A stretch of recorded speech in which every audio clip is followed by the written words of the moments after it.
kakaalis lang ng mga nag-tenant kanina, and ito yung after nila. So ito yung na-turnover. Ayan, so okay naman, binilang na natin yung mga plates natin, mga glasses natin. Nice! And ngayon ongoing yung dalawa dito na ayan, tulong-tulong.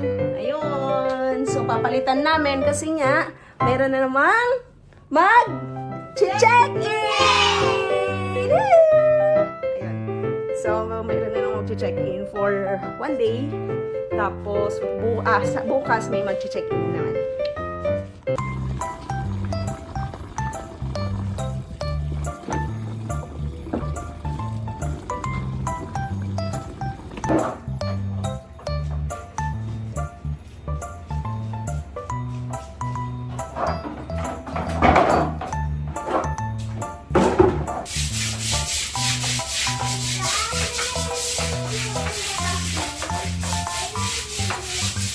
So guys, tapos na natin ang CR, tapos yung room okay na din kasi minapan naman na ng kulin. Ngayon, mamapan na natin yung itong kitchen and yung salas. And then, we're done na!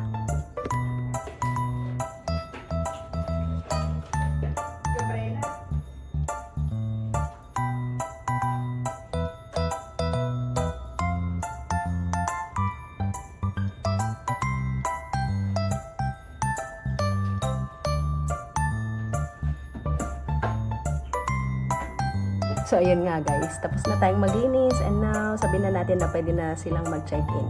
So, yun na naman for today. So, another linis na naman bukas. And another check-in na naman. Thank you so much for watching. Kung bago ka pa lang dito, don't forget to subscribe. And please comment kung ano pa yung mga gusto nyong topic and content sa Negosyanteng Nurses. Thank you. Have a great day.